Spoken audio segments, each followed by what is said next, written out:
very much. And just as a reminder to my firefighters, because we have to remind them about turn your pagers off, guys.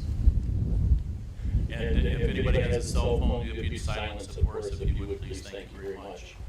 I'd like to welcome you here to the Rochester Fire Department on our 9/11 ceremony to commemorate the sacrifices made on 9/11, and mostly to go ahead and commemorate this beautiful pocket park, Heroes Point. To go ahead and start the ceremony, we'd like to go ahead and make a flag change, and I'd like to turn the podium over to firefighter EMT Rita Duff, and she'll give you a little bit of the history of the flag and what we're changing to. Rita?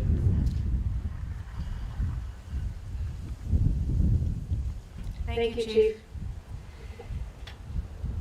We were all very blessed to have some special friends in New York with FDNY and the Port Authority of New York and New Jersey fly a new flag for us at the World Trade Center Memorial Site. And this flag was flown on August 24th of 2020. But before we ask to have the new flag raised, I would like to ask Kaylee Anglem to come forward, and she is going to sing the national anthem for us. Kaylee?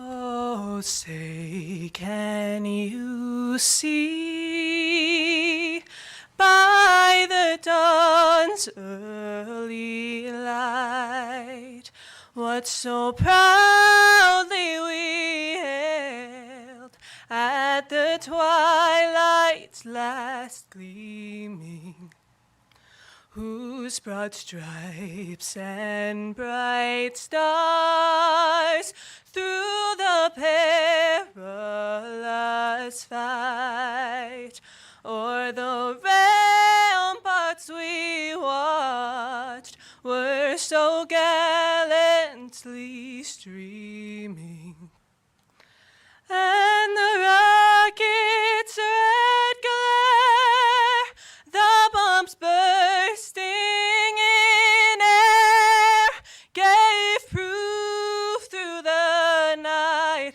that our flag was still there. Oh, say does that star-spangled banner yet wave o'er the land of the free and the home of the brave?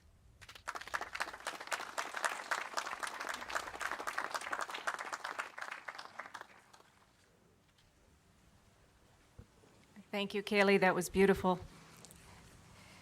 Police and fire will now post the colors.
Thank you, Color Guard, for posting the new colors.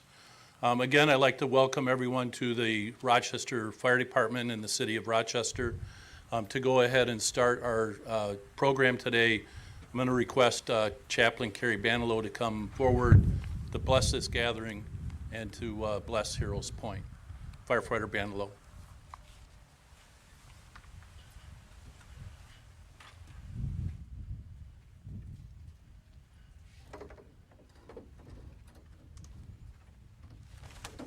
Thank you, Chief. Let's all bow our heads in prayer, please. Heavenly Father, we ask that you lay your hands upon each and every person that has made Heroes Point possible, from the people that work so many hours planning, to the generous people with their donations, to the hardworking people that did build this with their own two hands. On this day, 19 years ago, starting at 8:46 in the morning, a morning very much like today, our world and our lives were changed. By 10:28 a.m., 2,977 people were called home to you. Help us to always remember the souls lost, and we pray for strength for the families of the ones who so selflessly gave their lives. As it is written in the book of Isaiah 40:31, but those who trust in the Lord will find new strength. They will soar high on wings like eagles. They will run and not grow weary. They will walk and not faint. Let us remember the men and women that have and will sacrifice themselves either through their service, their lives, or their many hours away from their families. Lord, I ask that you bless each and every person here today. Let them know that you are with them each and every day, not just on September 11th, but every day. Please protect each and every one as they go out and do what you have called them to do. Let us remain for a moment of silence.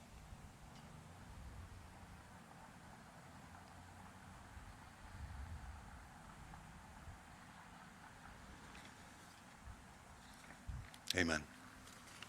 Thank you.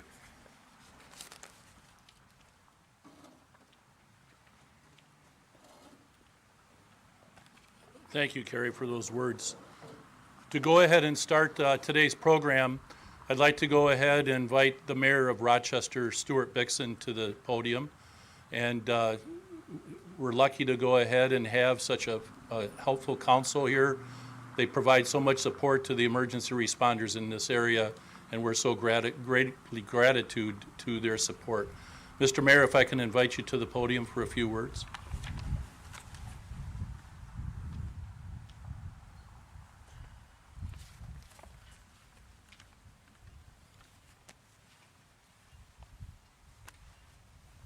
I see they take the mask off on TV when they speak.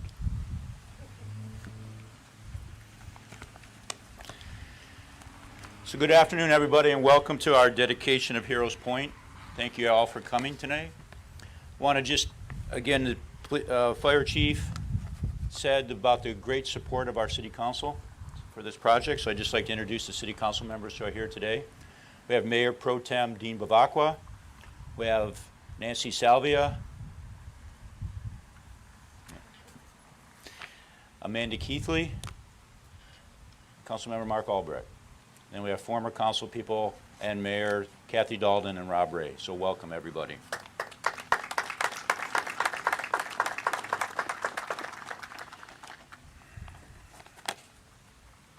It's an honor for me to stand before you today to dedicate Heroes Point in memory of our fallen heroes.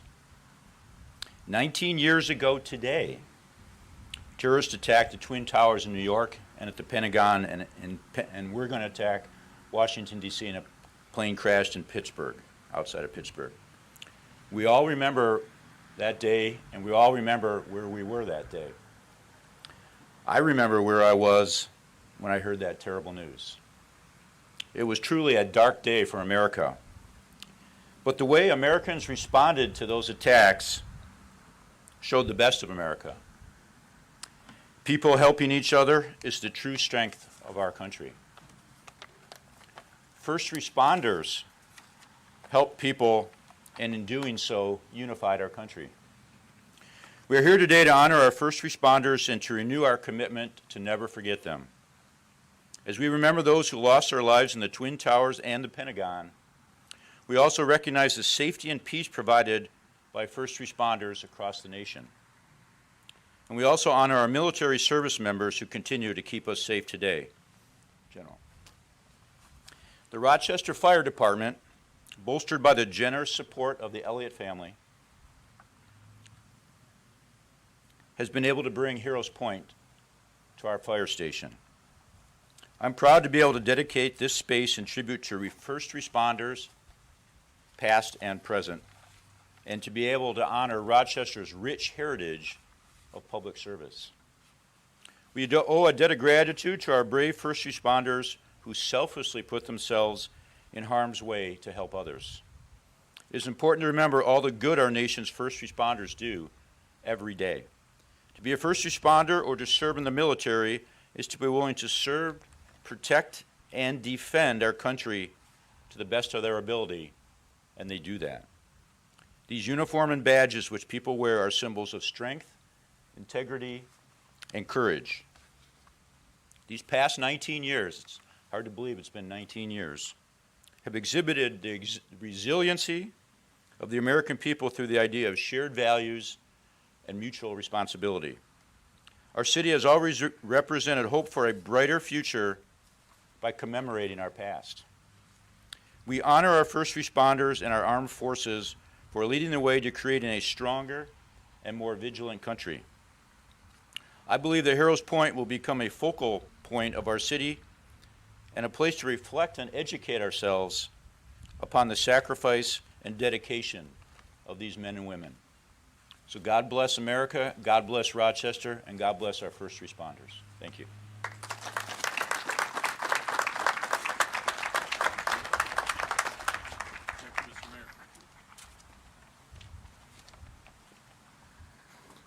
I'd like to go ahead and call to the podium retired Brigadier General Doug Slocum. Doug has 35 years experience in the Air Force and the Air National Guard. His last assignment was as the commanding general of the 127th Wing and Selfridge Air National Guard Base.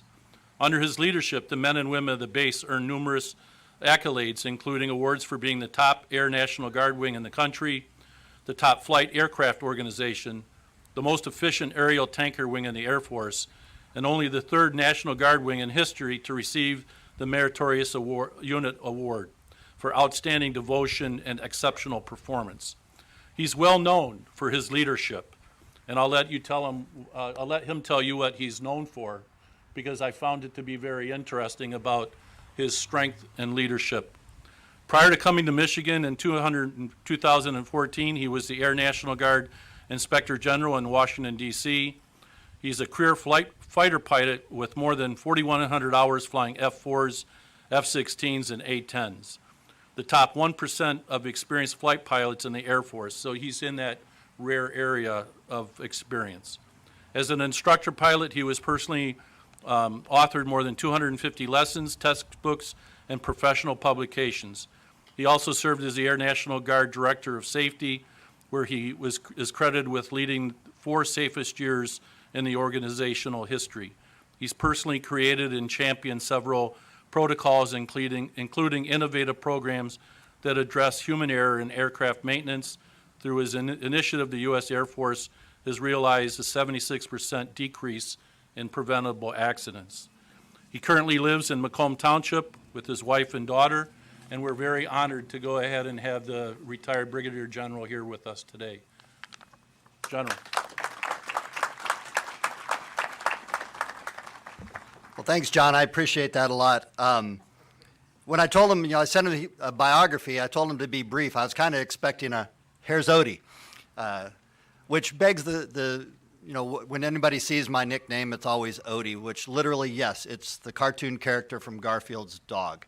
When I first joined the Arizona Air National Guard, I was the youngest, newest instructor pilot. And they gave me one of the jobs that wasn't really high, sought after, taking care of the briefing rooms. And one day it was somebody working in the command post that said, "Hey, you're kind of like the dog that gets kicked around." And she went, "Arf!" Just like that, it stuck. So that's where the call sign comes from. Not from what my planned remarks are, but doing the flag ceremony is always interesting. It's mixed emotions. Bringing the flag down, folding it up.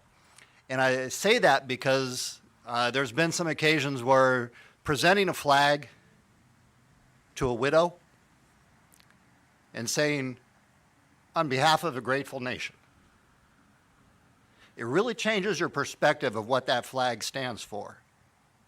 And we're here today to talk a little bit about 9/11, but I just wanted to share with you that, one, I don't think I've ever gotten through the Star-Spangled Banner without getting the little hair standing up on the back of the neck. It always can choke me up a little bit. But I also take it very personally when it comes to the flag, when it comes to patriotism, when it comes to this country and what it stands for. But we're here on 9/11.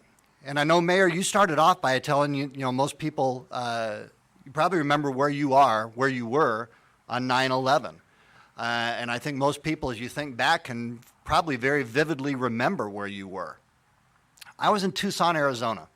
I was an F-16 instructor pilot. I was actually scheduled to do night flying, so it was supposed to be a late get up, go to work that night, plus 3-hour time difference from the East Coast. I had just woken up, went in, turned on the television, and the first tower was burning. And the commentators were sitting there looking at it, and they were trying to figure out, wonder what's going on. Something's happened. We didn't quite know what, and that's what I was looking at and going, what in the world? As I'm sitting there watching that, the second plane comes into view. And as they're commentating, just normal, this plane flies into the second tower. And they just keep talking like it was a normal thing that happened. I'm like, it was surreal. It was almost like, am I really seeing what I think I'm seeing here in front of me? And it took a while for them to kind of go, wait a minute, something else has happened here at this point. I don't believe they were looking at the camera at the time. But it took just a minute to internalize that, to realize things changed. Things changed big time that day. What was a, hey, what happened, really internalized very quickly to something bad has happened and somebody's doing something bad to our country. We are being attacked. And letting that sink in. Now, like a lot of the first responders where you remember where you were, I remember thinking, I'm a warrior. My job is to defend our country. What in the world am I supposed to do right here? So there's always this little bit of a feeling of helplessness. It's like I need to do something right now to help. I need to do something. And I remember thinking, I'm not even supposed to go to work for like 6 hours. I went in and put on my flight suit. I went to work. And we probably had about 100 people that did exactly the same thing. They just showed up because that's what you're supposed to do. We were a training unit doing international F-16 training, so we were not even a combat-coded unit with our F-16s, but we got a call, said set up alert. So we went over to Davis-Monthan, which is about 4 miles away. They had an old Cold War alert facility, and literally we cut the locks off of these buildings that had been closed for decades, kind of kicked the doors down, if you will. And it started off very rudimentary. It was, we're going to set up a telephone. We'll call you, and you're going to go. We go, well, what are we going to do? Where are we going to go? They just do it. Your job is to respond. And it was really weird for a while because we didn't even have bullets and missiles in our organization. So for the first few days, it literally was just go. And I said, what are we supposed to do? They go, yep. But that translated pretty soon. In fact, I remember it was one of the very first times that we got scrambled. By that time, they had the klaxon up there, which is always a unique when you're nice and calm and everything. All of a sudden, and it says go. They run out to an airplane. And, I thought I was pretty cool as a fighter pilot, Always taught us to be cool on the radio and everything else. But the first time I had to scramble for real, I remember we used to keep things on our legs on a knee board. I couldn't read it because my leg was shaking so bad. Because this was something real, something that has transformed our nation. I was about to go take off in an armed aircraft over the United States of America to protect our homeland. We never had to worry about that before. We had 2 large oceans and friendly neighbors to the north and south. This was something new to us.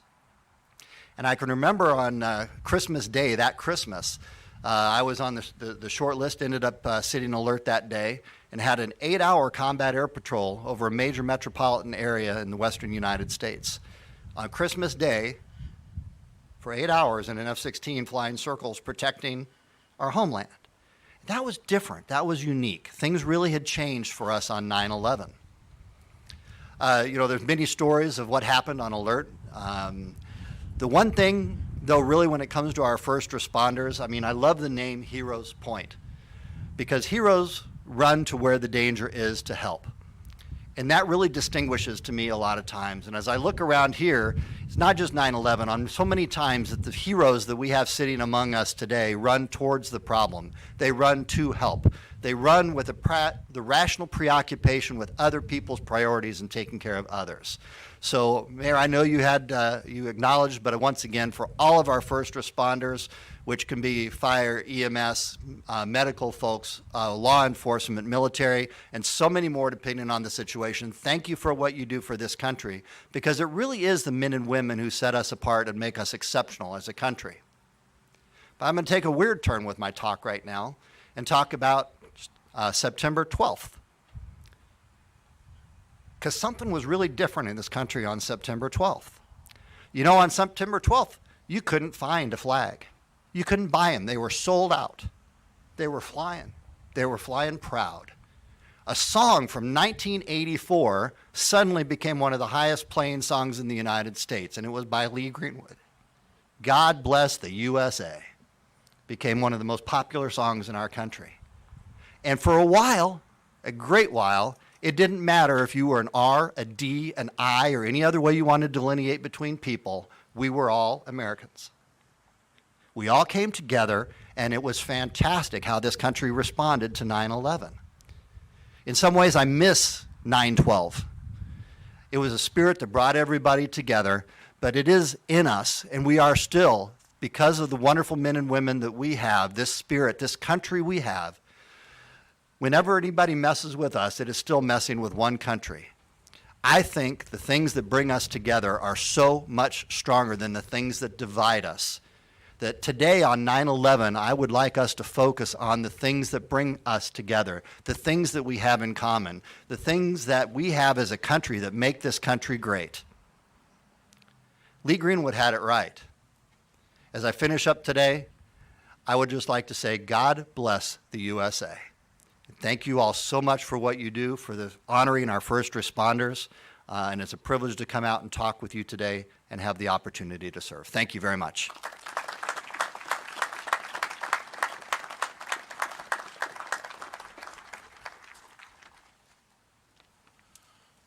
Thank you, sir. Appreciate those words.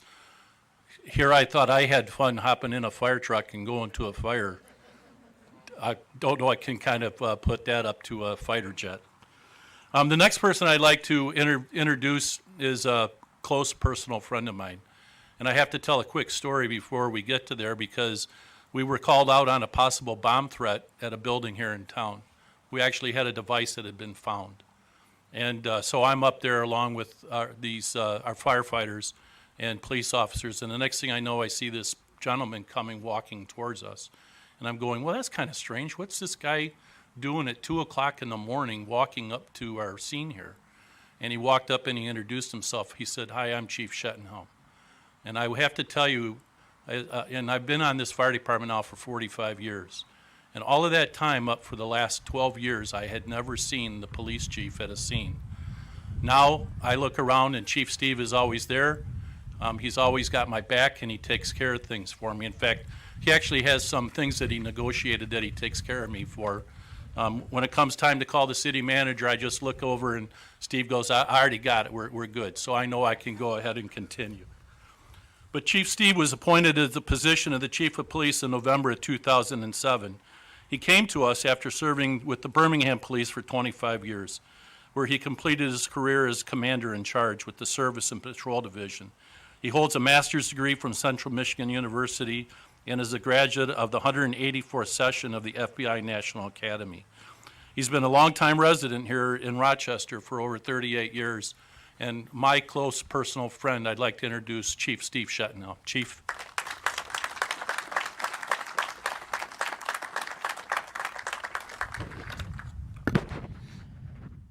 Thank you very much, Chief. Anytime you need the call, I'm right there for you. It is a real honor today to be able to be here and represent law enforcement at the dedication of Heroes Point. First, a few first a huge thank you to Chief Cieslik and the members of the fire department. It's really for their vision and dedication that was able to see this project through to completion. We also appreciate the commitment of the Elliott family, whose generosity allowed this to come forward today. Heroes Point is certainly a spectacular place for peaceful reflection to honor those military and first responders in the past, the present, and in the future. The support that we receive from the community is remarkable and certainly appreciated. We strive each and every day to earn that trust that you've placed in us to serve you. Rochester is always listed among the safest communities. That is accomplished by that true partnership that we have with the residents that we serve. This service is provided in a number of different ways. The most visible way is obviously seeing officers out responding to calls for service, making traffic stops, issuing a few tickets. Hopefully no one in this audience has been a part of that. But I hope you understand that just over the last few months, you've seen our service in a number of different ways. We think of the officers who have supported those that have peacefully protested here in the city of Rochester. We think of the officer who took the time to talk to a young gentleman off the ledge of the parking structure who was contemplating taking his life. We think of the birthday parades that occurred with our police and firefighters, giving people a celebration, the kids a celebration when they couldn't have a party of their own. We remember the Easter dinners that our officers were involved in, where they provided their own funds to go out and shop, fill baskets so that needy families could have an Easter dinner that they may not have already had it not been for them. We think of our officers who worked with a single mother and her 4 young children, where they went out, arranged for donations of furniture, went into that home, set it all up, and gave those young kids their first bed that they had forever. We'd also donated our own funds to put out the Rochester ice cream truck. Hopefully you got a glimpse of that while you're watching our Facebook page. The ice cream made everybody's day on those hot days when we were out passing out ice cream. These are examples of community policing, and I could go on and on of our commitment to the community. All these things, along with the sacrifice that these officers and their families make, demonstrate their commitment to the city of Rochester and their citizens. But here we are on 9/11. One of the lasting memories we have of that day is in New York, where the pictures of those office workers running from the towers. They were running for their lives. But what was the next picture we saw? We saw first responders, police officers, firefighters running towards that danger without giving a second thought. We know that so many never made it out that day. I'm confident that your first responders will not hesitate to face danger in the eye, because that's the right thing to do. There's comfort knowing that Heroes Point will be here to honor those first responders who have made the ultimate sacrifice in service to their communities in the past. It is our hope that our commitment to training, our experience, and our teamwork will keep our first responders safe. I ask you to remember these Michigan officers who have made the ultimate sacrifice this year.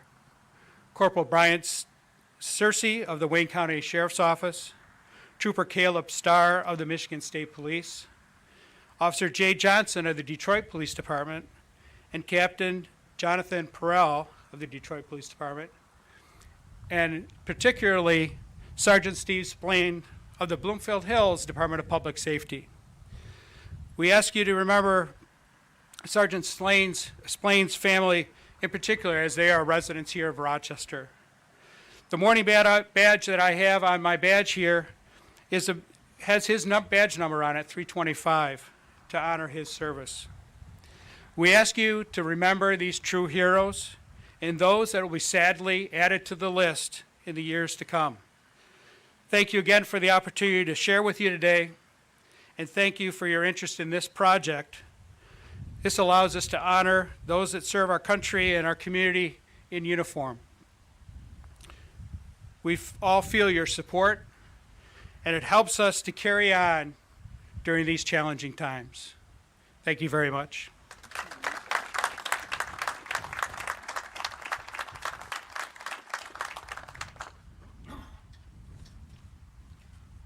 Thank you, Chief. And I prefer to keep our special meetings in the middle of the night down to the minimum as much as we can. The next person I'd like to introduce, again, is a close friend of mine. I first met him many years ago when I saw him speaking. And then he became a friend as he continued to stop by here at the fire department.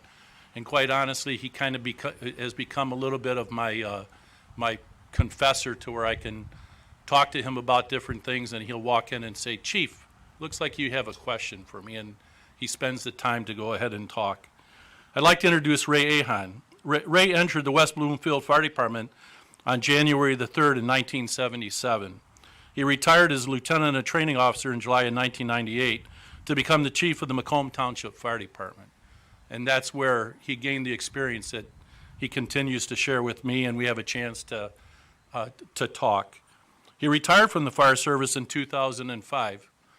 His idea of retirement was that he switched jobs from retiring from the fire department to go work for Belfour, which supports the fire department, and he spends time in every one of the fire departments in Oakland County. He holds multiple certificates from the Michigan Firefighters Training Council, and since we only have a short event today, I can't talk about all of them, Ray, but you can answer those questions later for him.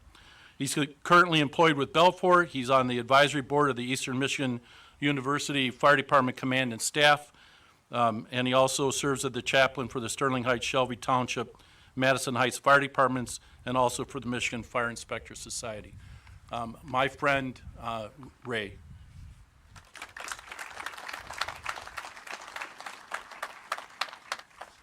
All right, I got to put it on.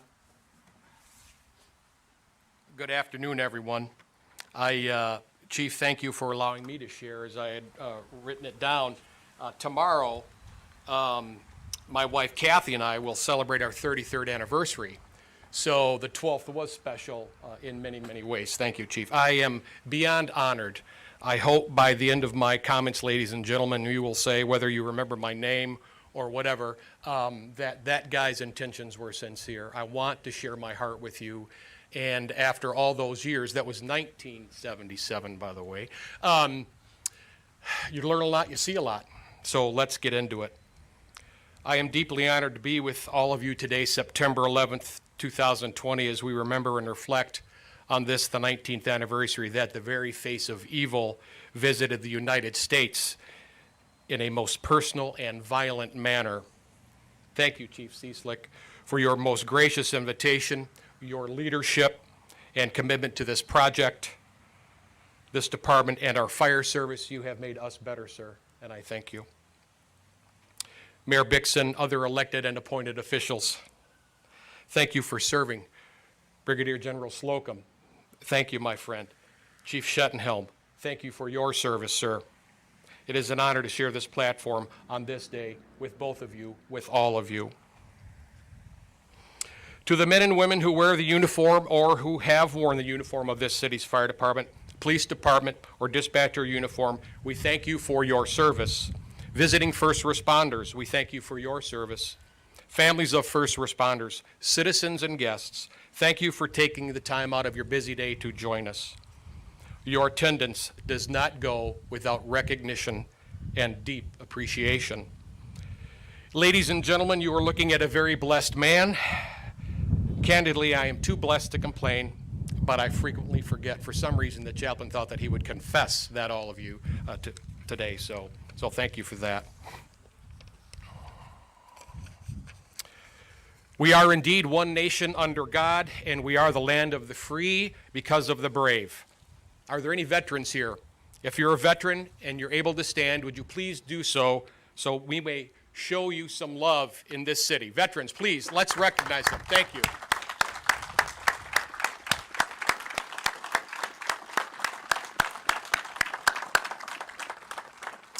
Thank you. We'll never forget your commitment to the United States of America. As we've assembled for Heroes Point dedication, it is necessary that we recognize that so far this calendar year, 186 police officers, including 10 canine officers, have died in the performance of their duties. A sad irony to those numbers is the first officer to die this year was Investigator Ryan D. Fortini of the New York State Police Department. Investigator Fortini passed of 9/11 related cancer. The toll, the sacrifices of the attacks have not ceased. Sadly, it will continue. May we never forget. 59 firefighters have died while on the performance of their duties. This year in the state of Michigan, we've lost Captain Joseph Lydell of the Monroe Township Fire Department. Firefighter Benjamin Ben Lorne of the Forsyth Township Fire Department. Firefighter Norman Klenow of the East Tawas Fire Department. Sergeant Steve Splann of the Bloomfield Hills Department of Public Safety. Corporal Bryant Searcy of the Wayne County Sheriff's Office. Captain Franklin Williams of the Detroit Fire Department. Captain Jonathan Parnell and Officer Waldis J. Johnson of the Detroit Police Department. And Trooper Caleb Starr of the Michigan State Police. May their memories be a blessing.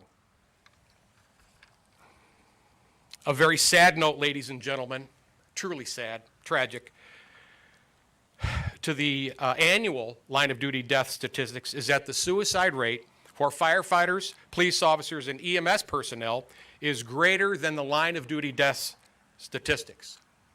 This job can take a very heavy toll on our first responders and their families. Retired Detroit Fire Engine Operator, or FEO, Dave Parnell says the following with regard to his career, and Dave is a star. I wish my heart could forget what my eyes have seen. My brothers and sisters, isn't that the truth? Friends, please take time to say thank you to your first responders and your communities. A special shout out to the families of first responders here today. Thank you for your support, nurturing, and tolerance of your first responder. Ladies and gentlemen, let's show some love for the families of our first responders that are here today.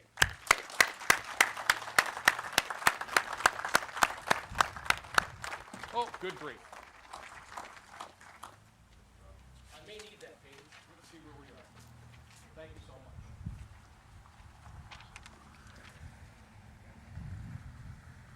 much. The terrorists that, let's just go over here. I'm so sorry. You know, you can never see the wind, but you see it's what it causes, right? The terrorist attacks that day remain the single deadliest incident for firefighters and police officers in the history of the United States. Citizens from 78 different countries lost their lives that day. 2,977 fatalities, more than 25,000 injuries, and incalculable long-term physical and emotional consequences. 343 members of the FDNY. I found out just yesterday an additional 227 members of the Fire Department of New York have passed since then due to 9/11 related physical issues. 72 New York Police Department officers and Port Authority officers, 6 FDMS personnel were among those, forgive me for using this word, murdered. United Airlines Flight 93, 40 passengers crashed in a field in Stony Creek Township, Pennsylvania. You may recall that several heroic passengers forcefully breached the cockpit before the flight was flown into the target the terrorists had intended. The terrorists were not aware that on that flight, there were passengers who would rise to a very deep level of patriotism that morning. Patriotism to the point of their death. Yes, ladies and gentlemen, patriots walk among us. They fly among us. And sometimes they do not wear a uniform. American Airlines Flight 11, 87 passengers, and United Airlines Flight 175, 60 passengers, were intentionally flown into the north and south towers of the World Trade Center. American Airlines Flight 77, 59 passengers, crashed into the Pentagon, where 125 military and civilian personnel perished. Scripture reads in the book of John, chapter 15, verse 13, "Greater love hath no man than he who lays down his life for his friends." Now, if that's what God thinks of a man who lays down his life for a friend, what does God think of a man who lays down his life for a stranger? True service is performed without consideration of reward. Our profound loss on 9/11 should always remind us of that. To those who wear the uniform, who have worn the uniform, and are struggling with emotional stress, raising your hand, asking for help is a sign of great strength. There is bravery in that. Ask for help. You are not alone. You are needed, and you most definitely are loved. And you will matter. You will matter. Evil knows no border, but like kindness, forgiveness, loyalty, and service as well, love knows no border. The intentional act of first responders running into harm's way when most likely all others are hurriedly retreating by any means necessary, they want out and we want in, defines without blur or tarnish the very definition of service above self. Courage, bravery, vigilance, fearlessness are only a few words we can use to describe the actions taken that beautiful, beautiful fall morning. That depth of service, the decision to serve at that level of risk, was made when they took the oath. And candidly, for many, I know for many, it was made before they raised their right hand. It's part of their inner being. It's among their deeply held core beliefs and values. Our service, speech, and treatment of others reveal what we believe. What do you believe? On Friday, August 26th of this year, off-duty Detroit Fire Sergeant Civet Johnson was visiting Belle Isle with his 10-year-old daughter when he heard witnesses saying that there were 3 young girls drowning in the river. Sergeant Johnson gave his keys and his phone to his daughter and with a civilian dove into the water. The girls in civilian survived. Tragically, Sergeant Johnson did not, and his body was recovered the next day.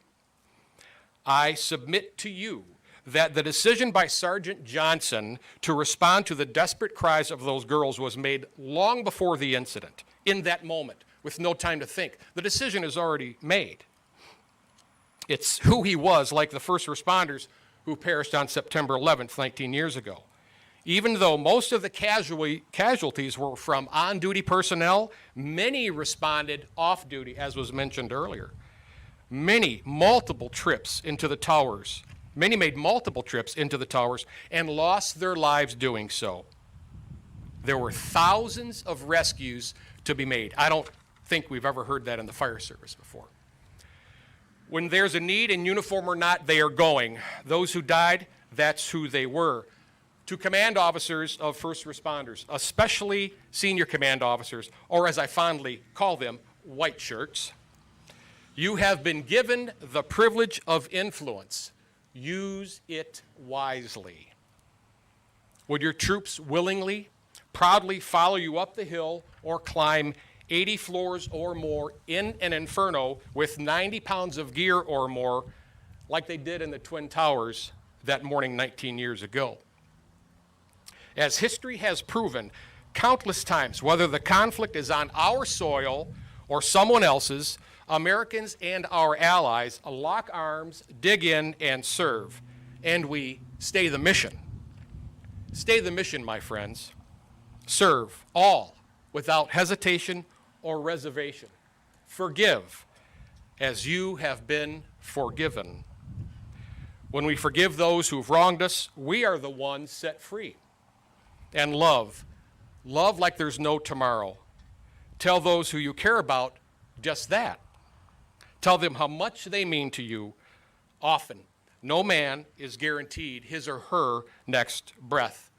Those who were killed that morning did not know that that beautiful September morning would be their last. Life is finite. What will you do with the breaths you have remaining? To everyone here, not just our first responders, we do not have to serve, we get to serve. My fellow patriots, reach out, reach across, and reach up and hold his hand. When you do that, you literally expose your heart, a servant's heart. Engage one another, encourage one another, and expect great things. Be kind, be nice, even when others are not. Be humble, have a patient spirit, be resilient. Seek reconciliation where needed, and always be hopeful. First responders and friends, there isn't just meaning to your lives, there is great and wonderful meaning to your life and who God designed you to be. Your presence always makes a difference. To my brothers and sisters who serve, you matter.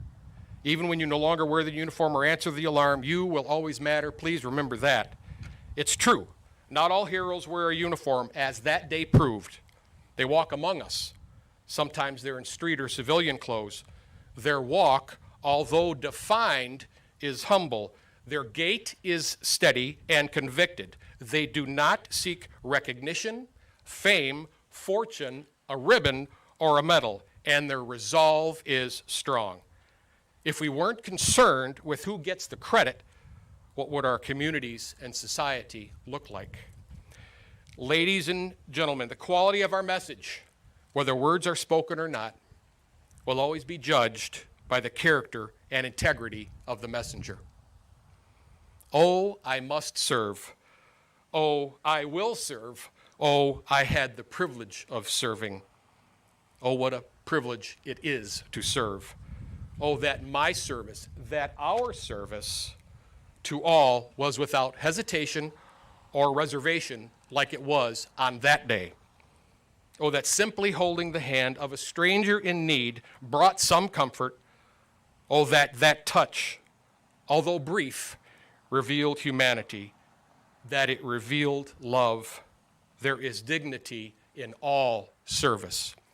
My friends, this is the community of Rochester, in the county of Oakland, in the state of Michigan, in the United States of America, and we are the greatest country ever created by Almighty God. My fellow patriots, rise up and serve. May God continue to bless and pour out his favor on this most amazing and gifted country, and bless with his mighty and protective hand every first responder. September 11th, 2001. Never forget. Thank you so very much.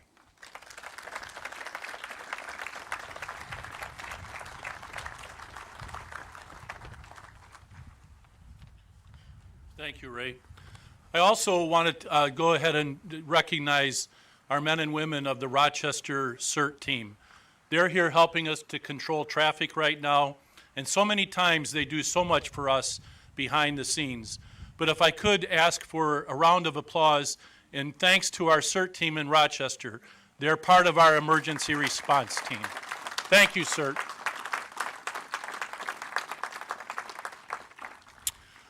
Heroes Point, a wonderful place, a place to think, reflect, and to go ahead and remember those who have served, and to go ahead and have a place to put your thoughts together.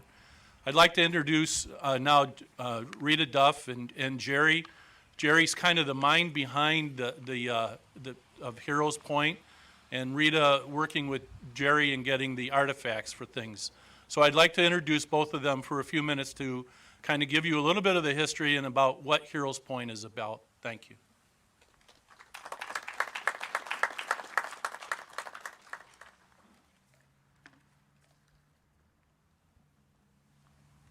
Thank you, Chief.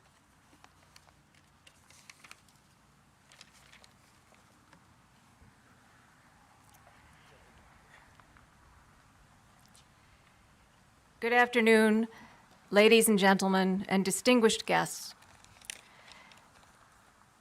Thank you for joining us today as we take the time to remember what happened to our country on September 11th, 2001, when almost 3,000 innocent people were murdered by individuals unworthy of recognition.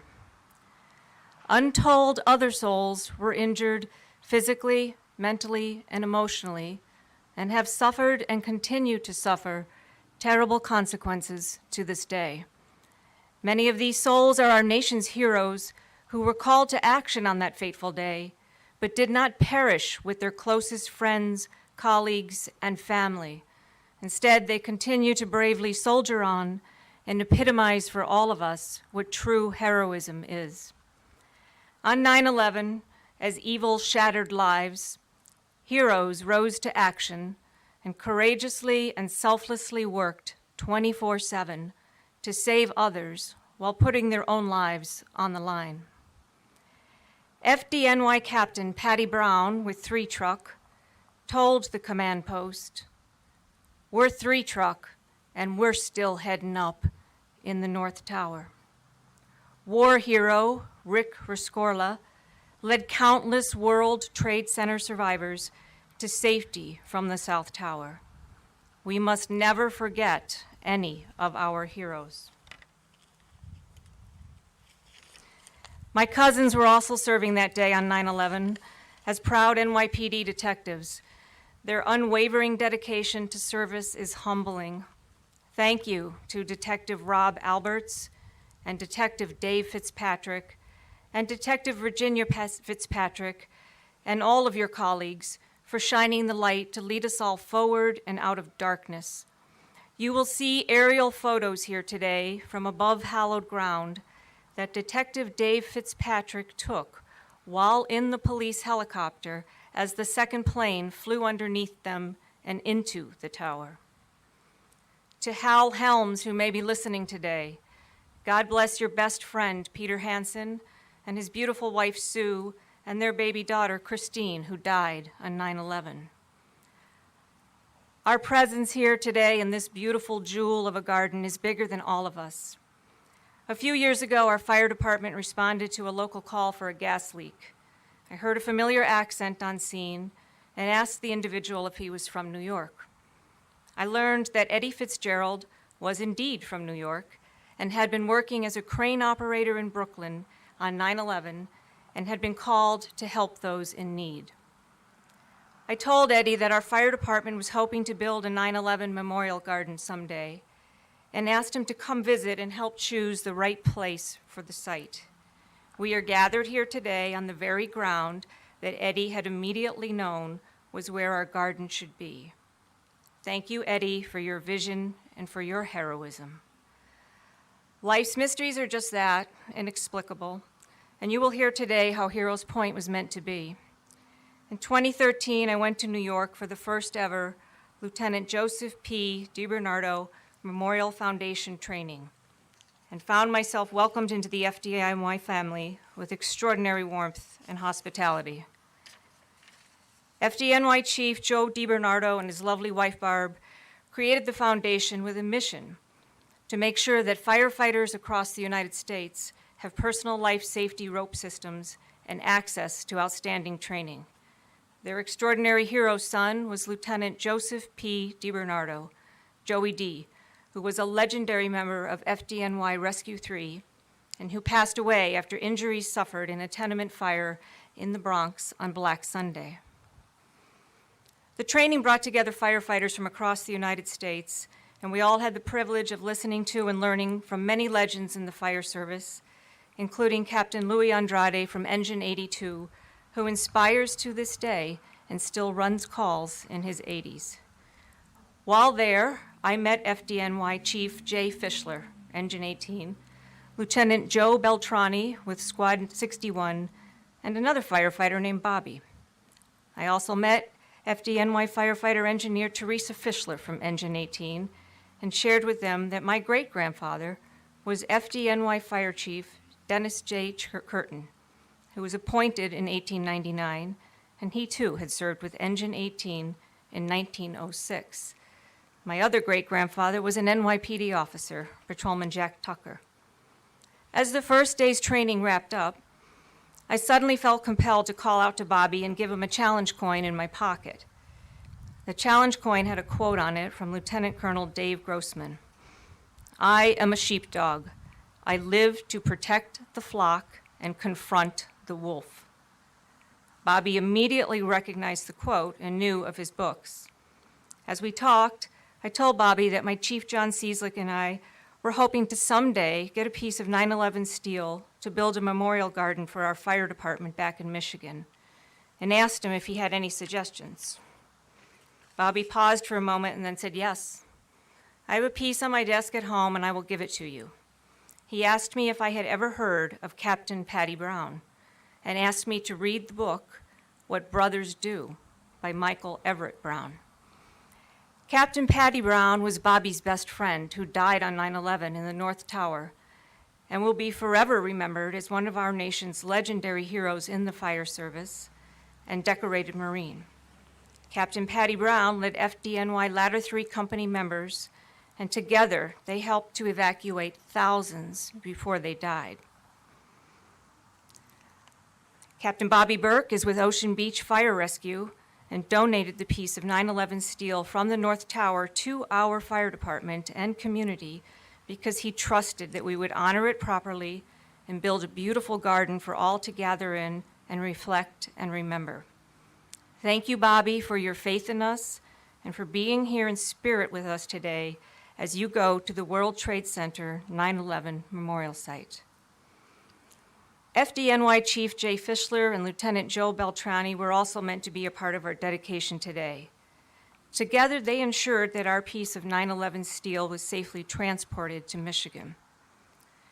On behalf of all of us, we would like to thank Chief Jay Fischler, who bravely served on 9/11, and Mr. Thomas Donahue, Senior Project Manager with the Port Authority of New York and New Jersey, for the extraordinary gift of our United States flag that flew over the World Trade Center Memorial Site on August 24th, 2020. To my fire brothers and sisters everywhere, and especially here in Rochester, thank you for your service and stay safe. I am grateful to my wonderful family for their constant support. Thank you to my beautiful mom, Arlene, and my dad, Tom Duff, who is a proud veteran of the United States Army Reserves, and all of my other family members. I would like to thank you, Chief, for your unwavering support, and all of those who have worked so hard for years to make today possible. For Chief Tyrell, for Captain Gary Purdom, for Terry Brady, for Vince Rampolo, and Jerry Salerno. And most of all, thank you to Hugh and Nancy Elliott for believing in our dream and bringing Heroes Point to life. We believe that your gift will inspire future heroes in our young people who will recognize the awesome gift and responsibility that comes with being willing to serve and make our world a better place. 9/11, always remember, never forget. Thank you.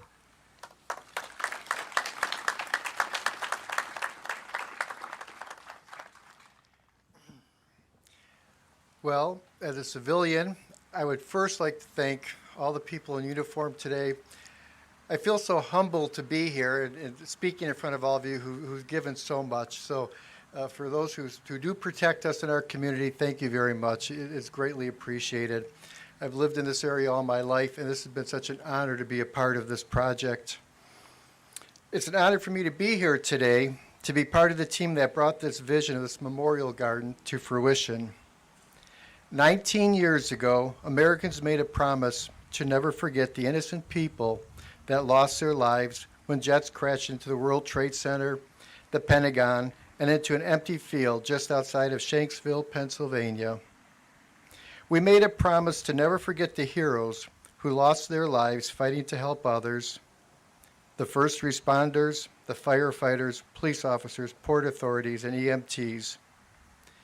We made a promise to never forget the heroes on board United Airlines Flight 93 who fought back and lost their lives but prevented that flight from fulfilling its mission of more death and destruction. And we made a promise to always remember and honor the heroes that survived the events of that day, only to carry with them the pain of what they witnessed. It's because of that promise that planning this and building this beautiful garden became such an emotional project for all of us. The more I spoke and met with other people, the more I became aware of the impact that the events of 9/11 had on so many people in our own community. It became very apparent to me that the space we were creating would be a place where people could come to reflect, contemplate how that day changed their lives, and hopefully provide some form of comfort and connection. When Rita Duff first approached me about taking on this project, she showed me two simple things that immediately spoke to my soul. One was a small piece of iron from the World Trade Center, and the other was a simple drawing that she recruited her brother, artist Edward Duff, to draw and help capture her vision of how she wanted to display that piece of iron in a place of honor. Those items were our inspiration in creating the space we sit in today, and eventually we will be installing that artifact from the World Trade Center on a piece of granite in the middle of the fountain area. I agreed to do this project under one condition, that I can recruit my friend Vince Rampolo from Exterior Concepts to join me. This was a big, big undertaking. Vince and I worked together on similar projects in the past, and I knew that his knowledge, leadership skills, the quality of his work, and the commitment to managing the entire installation would ensure that this project would come together perfectly, and it did. So thank you very much, Vince. He's done so much for this. So we worked on this project for 4 years. I should mention that as well. So I also want to thank designer Tom Dobner from Exterior for his design and horticultural experience and his installation of the fountain and the live wall planting system. And thank you Andy Anderson, Robert Pangborn, and Rick Kosolek from Exterior for the meticulous installation of the entire landscape itself. Your attention to details, fellows, is remarkable. It looks beautiful, and thank you. Along with everyone from Exterior Concept, I was happy to work again with Rob Bucci from Brookside Paving, and I'd like to thank Rob and Austin Kreshock, along with Steve DeHolt from PMS Pavers, for the excellent quality of workmanship and the installation of the paver work, and especially for the water feature itself. There's a lot of consulting, engineering, and work that went into this project, and I'd like to recognize Paul Maddock from Maddock Irrigation, Matt Ventimiglia for MV Electric, Ross Buffa from Ewing Irrigation and Landscape Supply, Jim Chubb from Atlantic Oasis, and Trent Caldwell from RAK Sales for their help in engineering, manufacturing, and installation of the water feature we have installed. Lori May from Live Wall, which is now housing the temporary home for the mums that Exterior Concept had donated for this event, worked with Vince and Tim to engineer a system that you'll really be able to see to its full advantage in the springtime where the mums are currently planted. And I'd like to thank Mike Kerman from Oak Pavers and for all his help and advice. This has been really a tremendous, tremendous honor to be part of this project. Everyone that joined in with me, all the crew felt this humbling to be knowing that what we would be creating hopefully will last throughout our lifetime and help the future generations to always remember. None of this would have been possible without funding, and I'd like to thank the people of the community who had donated to this project early on, as well as the Rochester Volunteer Fire Department Association for their generous donation. I especially have to thank a family that's very, very dear to me, the Elliots, Hugh, Nancy, and Chad, for their contribution. Last November, Renee and I were having cocktails with the Elliots, and they were telling me about their desire to help veterans. I happened to be talking about the project that I had undertaken here at the fire station. I did not solicit, I would never ask, and within, I think, 10 days, we had a large check to fund the entire project. Thank you very much.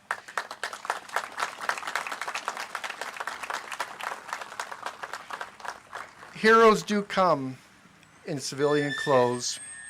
Many people dedicated so much of their time and money to making this happen. This garden is the centerpiece of the beginning of a newly formed Heroes Point Foundation, which is a not-for-profit 501c3, which means we do accept donations. It's the vision of the Board of Directors to create an educational program in conjunction with the 9/11 Memorial in New York City, as well as a gallery to house a curated 9/11 exhibit in the fire station, where we can host school groups and adult groups to come and help honor our promise to never forget. We feel that through education programs, we will be able to ensure that future generations never forget as well.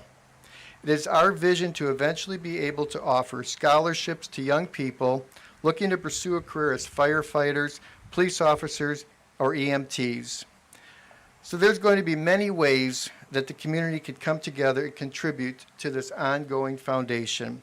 This is just the tip of the iceberg that I am so privileged to be a part of in my hometown of Rochester. I'd also like to thank firefighter EMT Rita Duff and Chief Cieslik for their confidence in me to get this done. It was a tremendous amount of pressure, an act of love, but I never felt once that I didn't have the full support of the Chief and Rita. I'd like to take this opportunity now to introduce you to our new board of our newly formed foundation, Heroes Point. So if I could have Chief John Cieslik, Assistant Chief Bob Tyrell, Firefighter EMT Rita Duff, Captain Carrie Prudhomme, Captain Anthony Moggio, Hugh and Nancy Elliott, Terry Brady, who is not here today, and myself. And Chad Elliott, can you please come up as well, please? So this is the board of Heroes Point Foundation. Here, I'm going to have you stand on this side right here for a minute.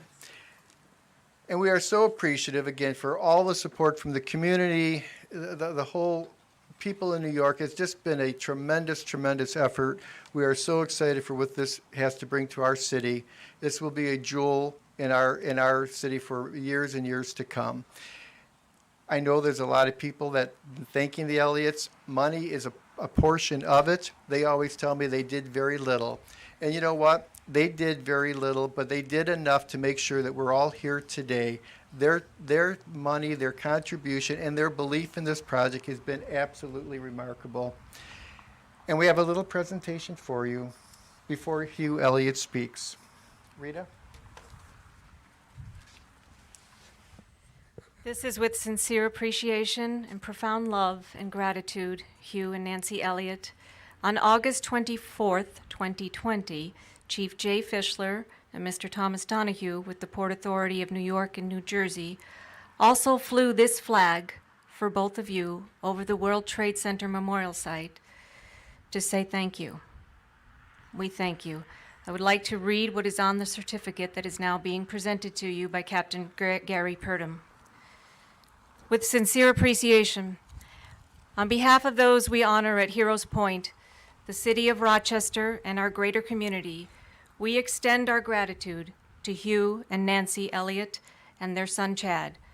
Their generosity, commitment, and dedication has helped to create a lasting legacy at Heroes Point, ensuring a continuing celebration of those men and women who, in their duties as firefighters, police officers, members of the armed services, and ordinary citizens, are willing to place themselves in harm's way in order to rescue, protect, and defend others.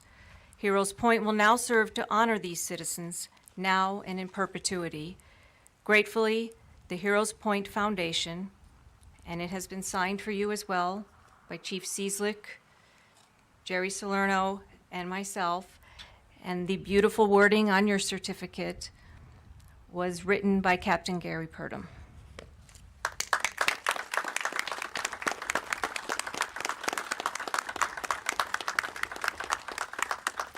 Thank you.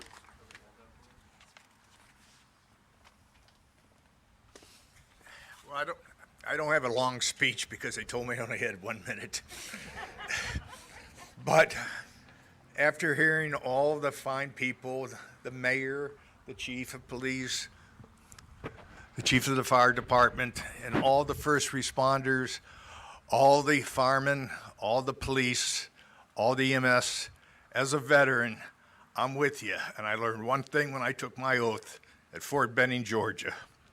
I got your back, and I do. And that's what I live by.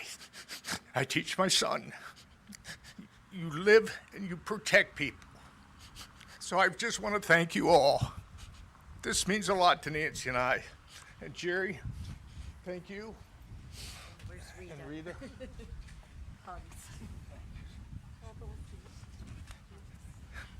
So I hope everybody in the future bring their children down here and see what it means to be a first responder and see the pictures of what they did for us and our children. Thank you. And one last thing, we really hope that some of you will donate towards this educational part for the children to learn about it. We really could use that little extra pin money. Thank you.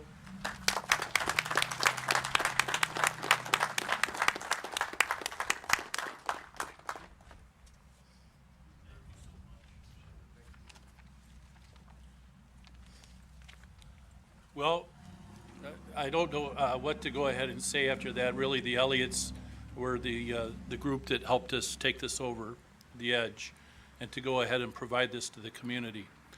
As most of you know, the City Council years ago supported the fire department with the new addition. And one of the things, the challenges that the City Council gave us was to make this an area for the community. And I hope that we've done that for you, Mr. Mayor and Council, that we now have an area that the community can take pride in and can gather in. We now have a method to go ahead and teach our future kids and to never forget and to remember what it takes to go ahead and make this country free. As we wrap up this ceremony, I'm going to call up to the front Assistant Chief Zaccanini and retired Chief Bob Tyrell to place the wreath at the memorial. Chief.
In the fire department, we have a system of bells. In the old days, bells were a call to service.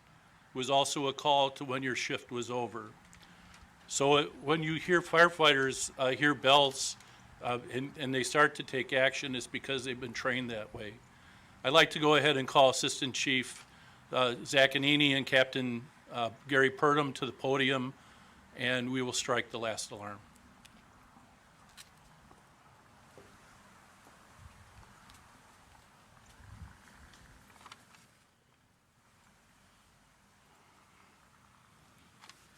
Striking of the 4-5s. The sound of a bell holds special significance for firefighters.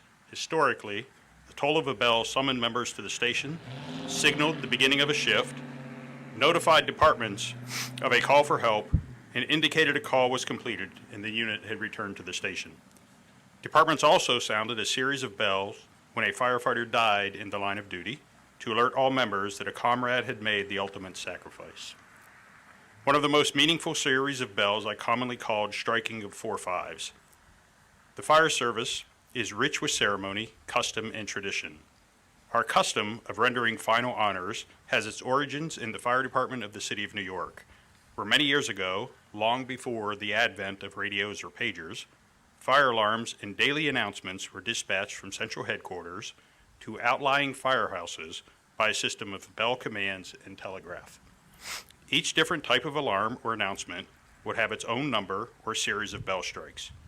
When a firefighter died in the line of duty, or when some important official or personage died, headquarters would transmit 5 bell strikes, repeated in a series of 4, with a slight pause between each series, followed by the announcement. This was done as long ago as 1865 in the fire department of the city of New York, to inform the rank and file of the death of the President of Abraham Lincoln. The custom has continued down to the present day. I ask that you please rise, if you are able, and remain standing in place until seated by my command.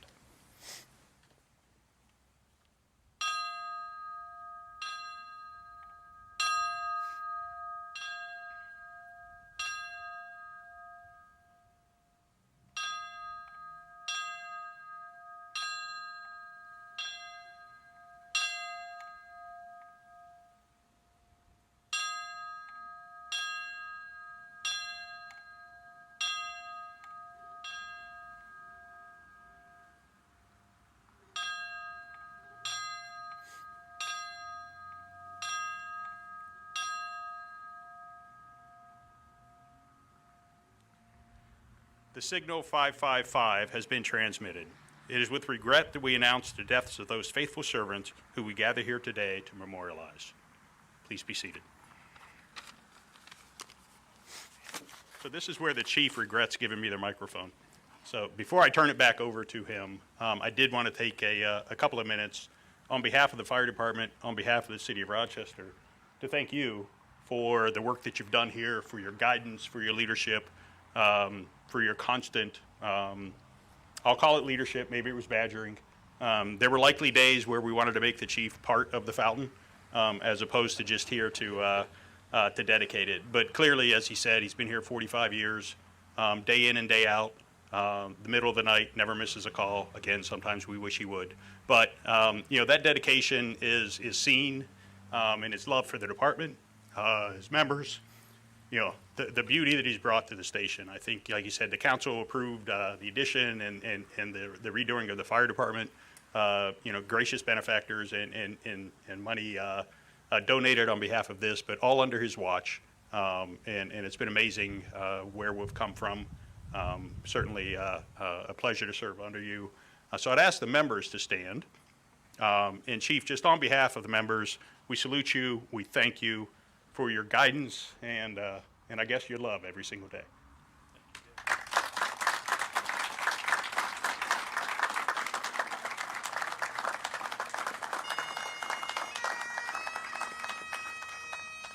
As the pipe plays the last song, we appreciate everyone taking the time of your day to come and celebrate the dedication of Heroes Point.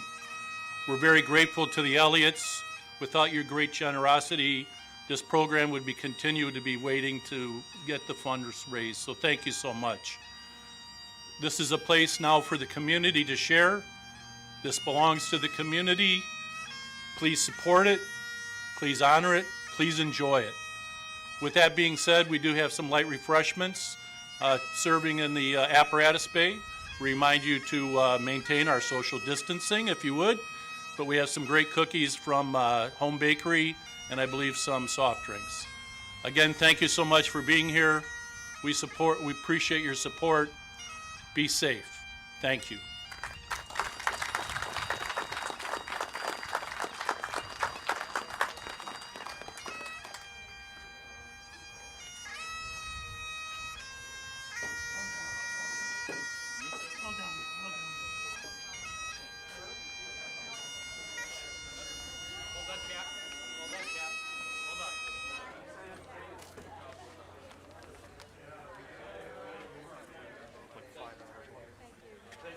Great job. No, you did a great job. Yeah.